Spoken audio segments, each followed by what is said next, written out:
A mis amados amigos y mis amados hermanos en Cristo Jesús, que la paz de nuestro Dios y del Señor Jesucristo sea con cada uno de vosotros. Los objetivos de este video y de los videos que vendrán a continuación son para esclarecer algunas cosas que todavía no están muy abiertas a la mente de los cristianos, porque lamentablemente hay muchos cristianos, habemos cristianos que desconocemos de muchas cosas, que podemos tener 5 años o 10 años en el Evangelio y desconocemos nuestras raíces, de dónde o desde cuándo nosotros empezamos a formar parte de la promesa de Dios, desde cuándo nosotros somos el pueblo de Dios, desde cuándo podemos decir que somos parte de Israel. Entonces, esa es la finalidad de estos videos, aclarar algunos puntos y quiero adelantarles algo más de los temas que vamos a hablar. Por ejemplo, de la segunda venida de Cristo, que ya casi no se predica, se predican muchas reflexiones, se predica sobre el dinero, sobre cosas bonitas, sobre cosas que quisiéramos, pero se está dejando de lado lo que realmente interesa en cuanto a la vida cristiana. Por eso se llama cristiana, porque es de Cristo y nos tiene que interesar todo lo que sea del Señor Jesucristo, sobre todo su segunda venida, porque debemos de amar su segunda venida. Bien, vamos a partir desde este punto. Nosotros partimos desde un hombre como pueblo de Israel, solo que no se lo conocía a Israel en aquel entonces. Hubo un hombre que lo llamaban el padre de la fe y también lo llamaban el amigo de Dios. Ese hombre era Abraham, pero ese hombre Abraham tuvo que tener revelación de parte de Dios. Dios lo llamó, Dios lo separó a él, a aquel hombre, y este hombre tuvo fe en Dios. Entonces es necesario ir a la primera cita bíblica. Es necesario que nosotros acompañemos con la Biblia todo lo que veamos, lo que escuchemos, todo predicador lo diga a voz en cuello, si es con la Biblia mucho mejor, y nosotros tenemos que corroborar con la Escritura. Nos vamos a la siguiente cita bíblica en Génesis 15, el versículo 6 y 7. Y creyó a Jehová, y le fue contado por justicia, y le dijo: yo soy Jehová, que te saqué de Ur de los Caldeos para darte a heredar esta tierra. Como vemos, Abraham no tuvo reparo. ¿Qué habrá pasado en su modo de vivir en aquella tierra, en la cual tal vez haya estado hastiado? Quién sabe cómo habrá sido la vivencia de los humanos en ese entonces, que necesitaba Abraham escuchar la voz de Dios y poder tener fe en aquel Padre Celestial. ¿Por qué lo llamamos Padre Celestial? Pues todo esto tenemos que saber y aprender de por qué, las razones de nuestra doctrina para los que somos evangelistas, para los que somos cristianos, para los que hemos creído en Jesucristo, el Hijo de Dios. Continuemos, mis hermanos. Vámonos a otra cita, más adelante en el mismo 15, en el versículo 18 hasta el 21.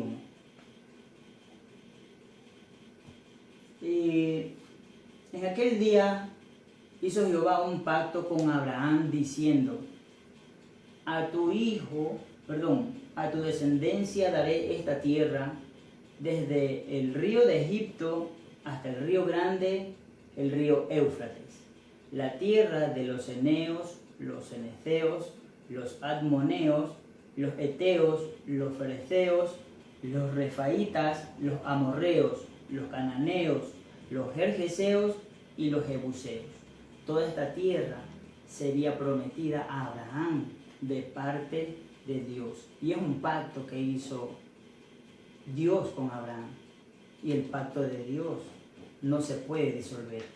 Entonces nos damos cuenta de cómo Dios hace el pacto con Abraham y de hecho todo esto ya queda como testimonio en la Escritura de que ciertamente fue así, porque la palabra de Dios nunca puede ser quebrantada. Un pacto que Dios hace nunca puede ser disuelto, porque la palabra de Dios siempre permanecerá. Continuando con esta pequeña enseñanza, tratando de no hacerla muy extensa, solamente cubrir ciertas partes, ciertas reseñas de esta historia para que tengamos nosotros un pequeño estudio guardado o anotado con citas bíblicas. Vámonos a Génesis, versículos 17-19, para ver, aquí nos damos cuenta de que Abraham, en el 17-19, dice: respondió Dios, ciertamente Sara, tu mujer, te dará a luz un hijo y llamará su nombre Isaac, y confirmaré mi pacto con él como pacto perpetuo para sus descendientes después de él. Este Isaac es el hijo de Abraham. Si leemos todos los capítulos y toda la historia, que son muy bellas, la historia de Abraham y de Sara, ellos ya eran unos ancianos y era mucho más difícil, pero para Dios no hay nada imposible, eso lo sabemos nosotros. Entonces en Isaac se confirma el pacto que Dios había hecho anteriormente con Abraham. Siguiendo con esta historia, para no hacerla demasiado extensa, como ya lo hemos dicho, Génesis 25-26, nos vamos a dar cuenta de que Isaac también tiene descendencia. Esos hijos que tuvo él allí fueron Esaú y Jacob. En el 26 dice: después salió su hermano, trabada su mano al calcañar de Esaú, y fue llamado su nombre Jacob, y era Isaac de edad de 60 años cuando ella los dio a luz. Entonces Abraham tuvo a su hijo Isaac. Isaac a su vez tiene dos descendientes que son Esaú y Jacob. Ellos fueron gemelos, o sea que nacieron al mismo tiempo, el mismo día, solo por segundos fue la diferencia de edades en ellos. Mayor viene siendo Esaú y Jacob era el menor. Vámonos rápidamente a la cita de Primera de Reyes 12:31, para no dejar ningún cabo suelto en esta pequeña historia, pero sería muy bonito que todos nos nutriéramos de esta historia, para que sepamos nosotros de dónde es que descendemos, de dónde nosotros salimos o empezamos a llamarnos Israel. En esta cita bíblica, nosotros lo que vamos a ver es lo siguiente: que Dios, dado que el hombre como siempre ha sido desobediente, Dios le profetiza a Israel, el pueblo de Israel, que tendrá esclavitud durante 400 años. Eso lo podemos leer en los capítulos continuos en este mismo Génesis y pasando al libro de Éxodo. Pero aquí vemos la razón del por qué pasa a llamarse Reino de Israel y Reino de Judá. Jacob tuvo 12 hijos, de los cuales salen o nacen 12 tribus para heredar toda la tierra de Canaán, que ya leímos anteriormente. Y estas 12 tribus eran un solo pueblo llamado Israel, porque Dios es el que le cambia el nombre a Jacob y lo llama Israel por todas las generaciones.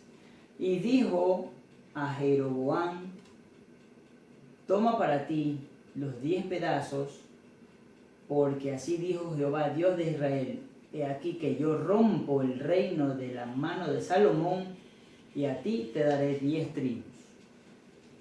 Ya para este tiempo, el pueblo de Israel había tenido a su primer rey, a Saúl. Luego, a continuación, tuvo otro rey que se llamó el rey David. Y David tuvo a un rey que se llamó Salomón, que a pesar de toda su sabiduría, cometió pecado.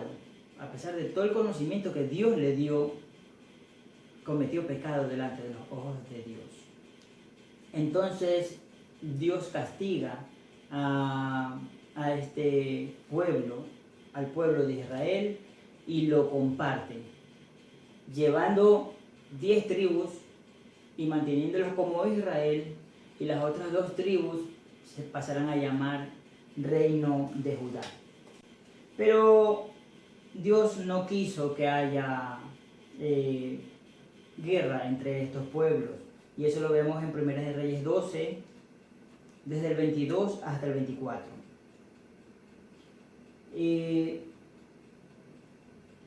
Aquí solo a manera de ilustración estamos viendo como un cuadro sinóptico, estamos viendo cómo es que sale lo que es el reino de Judá, lo que resulta del pueblo de Israel, quienes conforman aquello. Tratar de no hacerlo demasiado extenso. En 1 Reyes 12, desde el 22 dice: pero vino palabra de Jehová a Semaías, varón de Dios, diciendo: habla a Roboam, hijo de Salomón, rey de Judá, y a toda la casa de Judá y de Benjamín, y a los demás del pueblo, diciendo: así ha dicho Jehová, no vayáis ni peleéis contra vuestros hermanos los hijos de Israel. Volved cada uno a su casa, porque esto lo he hecho yo. Y ellos oyeron la palabra de Dios y volvieron y se fueron conforme a la palabra de Jehová. Así es, amigos, hasta aquí vamos a avanzar nosotros en esta pequeña reseña, en esta pequeña historia, sabiendo nosotros de dónde es que procedemos, nosotros de dónde nacemos, de dónde salimos como pueblo de Dios. Todo parte desde Abraham, Isaac y Jacob. Aquellos formaron un pueblo, Dios los instituyó como nación en tierra que no era de ellos, pero la recibieron por heredad de parte de Dios. Israel nace porque se le cambia el nombre a Jacob, y de Jacob tiene 12 hijos, de los cuales se crean 12 tribus, pero esas 12 tribus no se mantendrían juntas. 10 tribus son separadas de las otras 2, formando 2 reinos, el reino de Israel y el reino de Judá. Y bueno, hasta aquí avanzaremos, mis amados hermanos y mis amados amigos, esperando que el Señor Jesucristo ponga en nosotros el anhelo de buscarlo, de adorarlo, de alabarlo, de tener este conocimiento que lo hemos tenido por generaciones, y que el Señor siempre sea guardándonos y cuidándonos, y que seamos perseverando en el Padre, en el Hijo y en el Espíritu Santo, que es en lo que creemos. Que la paz del Señor Jesucristo sea con cada uno de vosotros, y no se olviden que trataremos de seguir, de continuar con todas estas reseñas, tratando de sacar un poco de la ignorancia en la que estamos, tratando de conocer más de los caminos de Dios. Que el Señor me los bendiga, que el Señor los guarde, y que el Señor Jesucristo more en cada uno de nuestros corazones.